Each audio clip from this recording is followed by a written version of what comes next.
Vaccine उपलब्ध नहीं होने के कारण 18 वर्ष से अधिक उम्र के लोगों को कल से नहीं लग पाएगा कोरोना का टीका। मुख्यमंत्री नीतीश कुमार ने अधिकारियों को गेहूं खरीदने की गति तेज करने का दिया निर्देश। गृह मंत्रालय ने कोरोना के अधिक मामले वाले जिलों में स्थानीय कंटेनमेंट जोन बनाने के लिए जारी किया दिशा निर्देश। और प्रदेश में पिछले 24 घंटों के दौरान 13,089 नए संक्रमित मरीजों की हुई पहचान। मैं अहमद रजा हाशमी। अब समाचार विस्तार से। प्रदेश में 18 वर्ष से अधिक उम्र के लोगों को 1 मई से टीका नहीं लग पाएगा। राज्य सरकार ने कहा है कि टीकाकरण की शुरुआत वैक्सीन की आपूर्ति पर निर्भर करेगी। वैक्सीन की आपूर्ति अभी संभव नहीं है। प्रदेश सरकार ने सीरम इंस्टीट्यूट को 1 करोड़ डोज की आपूर्ति करने का ऑर्डर दिया था, लेकिन कंपनी ने कहा कि वे एक साथ इतने डोज वैक्सीन देने में असमर्थ है। राज्य स्वास्थ्य समिति के कार्यपालक निदेशक मनोज कुमार ने कहा है कि वैक्सीन उपलब्ध नहीं होने की वजह से 1 मई से वैक्सीनेशन शुरू नहीं हो पाएगा। उन्होंने कहा कि वैक्सीनेशन भले ही शुरू न हो पाए, लेकिन इस दौरान पंजीकरण जारी रहेगा। मुख्यमंत्री नीतीश कुमार ने वीडियो कॉन्फ्रेंसिंग के माध्यम से गेहूं अधिप्राप्ति को लेकर अधिकारियों के साथ उच्च स्तरीय समीक्षा बैठक की। उन्होंने गेहूं अधिप्राप्ति की व्यवस्था को पारदर्शी बनाने के लिए किसानों को किसी भी पैक्स या व्यापार मंडल में गेहूं बेचने की छूट देने की घोषणा की। उन्होंने अधिकारियों को गेहूं खरीदने का काम तेजी से करने का भी निर्देश दिया। बैठक में मुख्यमंत्री ने कहा कि राज्य में इस वर्ष गेहूं का अच्छा उत्पादन हुआ है। उन्होंने अधिकारियों को गेहूं अधिप्राप्ति का लक्ष्य 7 लाख टन रखने और अधिप्राप्ति की समय सीमा 31 मई तक रखने का निर्देश दिया है। बैठक के दौरान अधिकारियों ने मुख्यमंत्री को गेहूं अधिप्राप्ति की वर्तमान स्थिति से अवगत कराया। बैठक में कई वरिष्ठ अधिकारी शामिल हुए। मुख्यमंत्री ने सहकारिता विभाग की एक अन्य बैठक में अधिकारियों को ऑनलाइन सब्जी उपलब्ध कराने का निर्देश दिया। उन्होंने बताया कि पटना और पूर्वी चंपारण जिले में ऑनलाइन सब्जी बेचने की सुविधा शुरू कर दी गई है। उन्होंने सभी जिलों में इसे जल्दी से शुरू कराने का निर्देश दिया।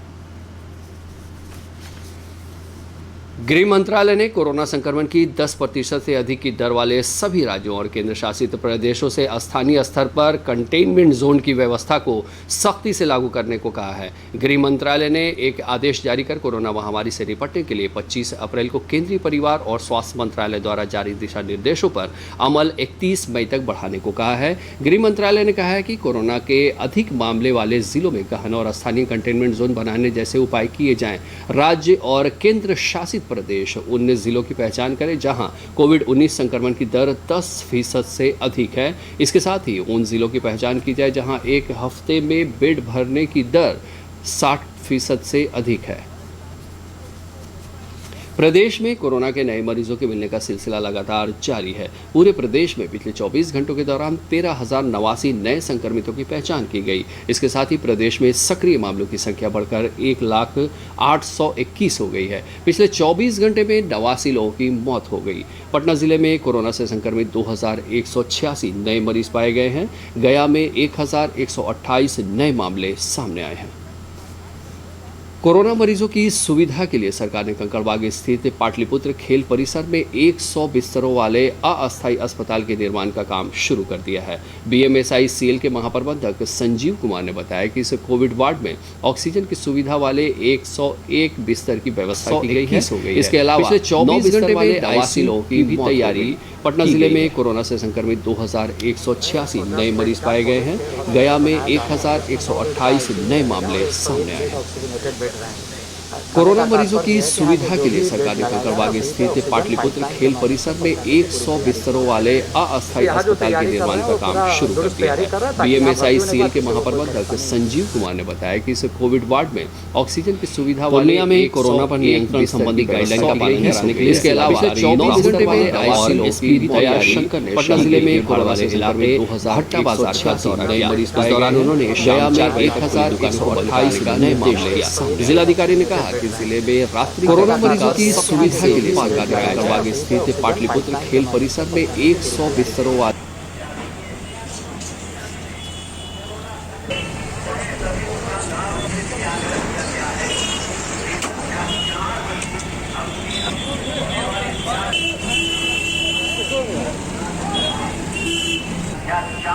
144 सीआरपीसी की धारा है, इसके अधीन आदेश पारित किया गया है। इसमें कोविड के संक्रमण के प्रसार को रोकने के दृष्टिकोण से सभी दुकानें हैं जंक्शन के साथ 4 बजे के बाद बंद करने का आदेश।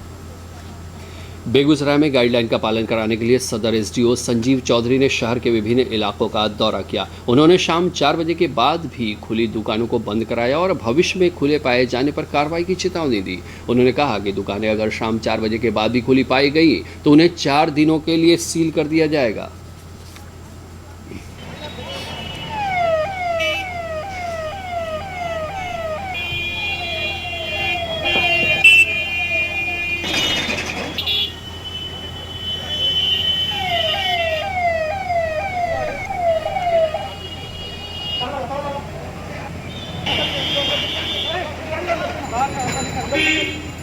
लोगों में जागरूकता है, ये तो देखा जा रहा है कि प्राय सभी लोग मास्क पहन रहे हैं, लेकिन क्योंकि जब सब्जी लेने या दुकान पर जाते हैं तो थोड़ा भीड़ बढ़ जा रहा है। जब लोगों को जागरूक किया जा रहा है, साथ साथ दुकानदारों को भी कहा जा रहा है कि यदि वो कोविड के नियमों का पालन नहीं कराएंगे ग्राहकों से या खुद नहीं करेंगे तो उनके दुकान को सील भी किया जा सकता है। अभी तो बंद कराया गया है क्योंकि आज बहुत पहला दिन था 4 बजे का नियम का, तो आज इन लोगों को जागरूक किया गया है। कल से भी नहीं करते हैं इसका पालन तो कम से कम 4 दिनों का हम लोग सील करेंगे। इस बुलेटिन का सीधा प्रसारण आप हमारे YouTube channel DD news Bihar पर देख सकते हैं। विशेष जानकारी के लिए जुड़े रहें हमारे ट्विटर और Facebook page DD news Bihar के साथ। कोरोना के बढ़ते संक्रमण पर काबू पाने के लिए केंद्रीय स्वास्थ्य और परिवार कल्याण मंत्रालय ने होम आइसोलेशन के संबंध में नए दिशा निर्देश जारी किए हैं। आइए देखते हैं क्या है वे दिशा निर्देश। इस्तेमाल करना चाहिए। वो मरीज जिनमें शुरुआती लक्षण हैं या फिर लक्षण नहीं हैं, उन्हें घर पर ही होम आइसोलेशन में रहना होगा। साथ ही उनके संपर्क में आने वाले लोगों को भी होम क्वारंटीन में रहना होगा। इसके साथ ही संक्रमित व्यक्ति के परिजनों को लगातार अस्पताल या डॉक्टरों के संपर्क में रहना होगा। जिन मरीजों को HIV, कैंसर और ट्रांसप्लांट हुआ है, उनको होम आइसोलेशन में रहने के लिए पहले डॉक्टरों की इजाजत लेनी होगी। जो मरीज 60 साल से ऊपर हैं और जिनको कोई अन्य बीमारी नहीं है, उनको भी होम आइसोलेशन के लिए डॉक्टरों की इजाजत लेनी होगी। परिवार का जो भी व्यक्ति मरीज की देखभाल करेगा और क्लोज कांटेक्ट में होंगे, उनको डॉक्टर की सलाह पर प्रोटोकॉल के हिसाब से HCQ दवा लेनी पड़ेगी। होम आइसोलेशन में रहने वाले मरीजों को ऐसे कमरे में रहना होगा जहां क्रॉस वेंटिलेशन हो और कमरे की खिड़की खुली रहे। मरीज के मास्क को हर 8 घंटे में बदलना अनिवार्य है। जिस वक्त मरीज की देखभाल करने वाले कमरे में एंट्री करें, उस दौरान मरीज और देखभाल करने के वाले को N95 मास्क पहनना है। होम आइसोलेशन में रहने वाले मरीजों को ज्यादा से ज्यादा तरल पदार्थ भोजन में शामिल करना होगा। ब्लड ऑक्सीजन सैचुरेशन को मॉनिटर करने के लिए पल्स ऑक्सीमीटर का इस्तेमाल करना अनिवार्य कर दिया गया है। हर 4 घंटे पर शरीर का तापमान लेना जरूरी है। मरीज को दिन में 2 बार गुनगुने पानी से गरारे करने और स्टीम लेने की सलाह है। मरीज को सांस लेने में तकलीफ हो, ऑक्सीजन सैचुरेशन 94% के नीचे हो, सीने में दर्द हो, भ्रम की स्थिति हो तो डॉक्टर की सलाह लेने की सलाह दी गई है। कोरोना के लक्षण सामने आने के कम से कम 10 दिन बाद होम आइसोलेशन खत्म किया जा सकता है, वो भी तब जब लगातार 3 दिन से बुखार ना हो। तो ये नए दिशा निर्देश जारी किए गए हैं, बहुत ध्यान से आप सभी को इसका पालन करना है। पटना के इंदिरा गांधी हृदय रोग संस्थान में मुख्यमंत्री चिकित्सा सहायता कोष से मिल रहा अनुदान हृदय रोगियों के लिए वरदान साबित हो रहा है। संस्थान के निदेशक डॉक्टर सुनील कुमार ने कहा कि इस योजना के तहत 2.5 लाख से कम की आय का प्रमाण पत्र लाने पर यहां मुफ्त में पेसमेकर लगाया जाता है, साथ ही एंजियोप्लास्टी भी किया जाता है।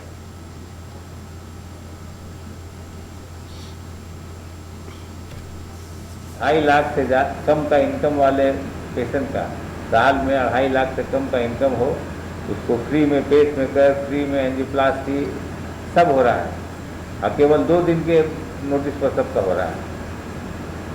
कुछ नहीं करना है, केवल वोटर आई कार्ड देना है और सीओ से ऑनलाइन 2.5 लाख से कम का इनकम का सर्टिफिकेट जमा करना है और यहाँ लग जाता है। मुजफ्फरपुर से अपनी मां को पेसमेकर लगवाने आए दाऊद ने कहा कि संस्थान में आसानी से 2 दिनों में कागजी कार्रवाई पूरी करके उनकी मां को पेसमेकर लगा दिया गया। और नीतीश कुमार की बहुत ही अच्छी ये मतलब सुविधा है। जिन लोगों को नहीं भी मालूम है वो लोग यहाँ आके इस चीज़ के बारे में जानकारी ले सकते हैं। यहाँ के डॉक्टर साहब लोग भी बहुत ही अच्छे हैं, सब कुछ बताते हैं, क्लियर बताते हैं, इससे कोई भी परेशानी नहीं होती है। मुजफ्फरपुर में कोरोना संक्रमण के बीच चमकी बुखार के मामले में लगातार इजाफा देखा जा रहा है। कल 2 बच्चों में एईएस चमकी बुखार की पुष्टि हुई है। फिलहाल एसकेएमसीएच के पीकू वार्ड में चमकी बुखार से पीड़ित 3 बच्चे भर्ती हैं। ये सभी सीतामढ़ी जिले के हैं। एक साल चमकी बुखार से अब तक 10 मामले सामने आए हैं, जिनमें से 2 बच्चों की मौत हो चुकी है। जिला सूचना और जनसंपर्क के पदाधिकारी कमल सिंह ने बताया कि फिलहाल स्थिति नियंत्रण में है और इलाज के लिए समुचित व्यवस्था की गई है। आइए अब देखते हैं 3 मिनट में 10 खबरें।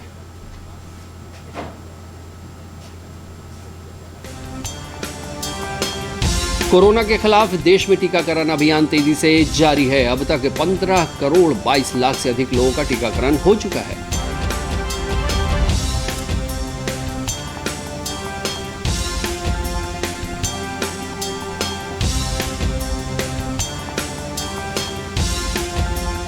अठारह वर्ष के ऊपर के लोगों का टीकाकरण के लिए पंजीकरण किया जा रहा है। कोविन ऐप पर 2 करोड़ 28 लाख लोगों ने पंजीकरण कराया।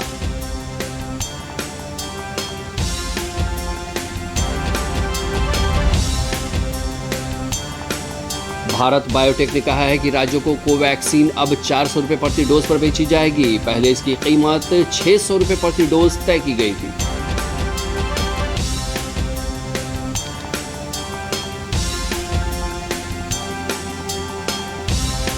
पटना स्थित इंदिरा गांधी हृदय रोग संस्थान के संयुक्त निदेशक डॉक्टर के वरुण ने कहा कि हृदय रोग से ग्रस्त मरीज कोरोना का टीका जरूर लें।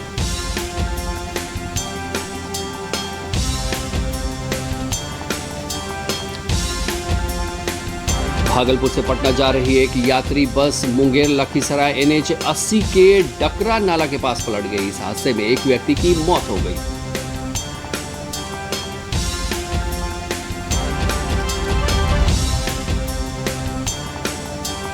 कोरोना संक्रमण से निपटने के लिए नालंदा जिले ने मास्क का निर्माण जोरों पर है। इससे रोजगार मिलने से कई लोगों का जीवन भी संवर रहा है।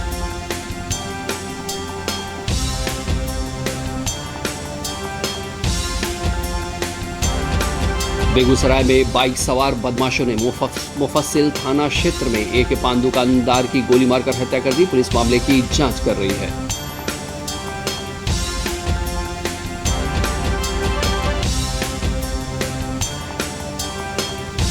गोपालगंज के फुलवरिया थाना क्षेत्र में अज्ञात बदमाशों ने एक युवक को गोली मारकर बाइक और पैसे लूट लिए। पुलिस बदमाशों की तलाश कर रही है।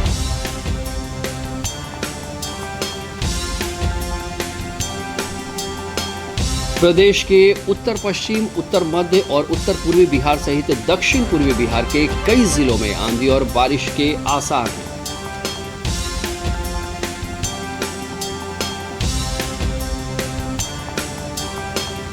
और मशहूर कवि कुंवर बेचैन का नोएडा के एक अस्पताल में निधन हो गया। उनका जन्म 1942 में मुरादाबाद के उमरी में हुआ था।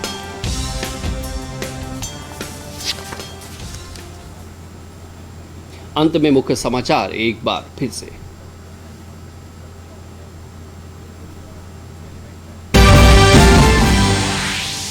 वैक्सीन उपलब्ध नहीं होने के कारण 18 वर्ष से अधिक उम्र के लोगों को कल से नहीं लग पाएगा कोरोना का टीका। मुख्यमंत्री नीतीश कुमार ने अधिकारियों को गेहूं खरीदने की गति तेज करने का दिया निर्देश।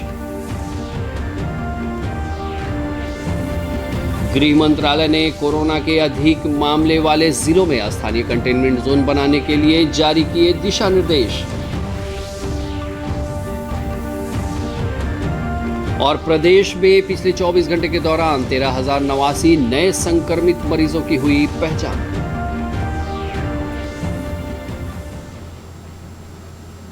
तो ये थी अभी तक की खबरें।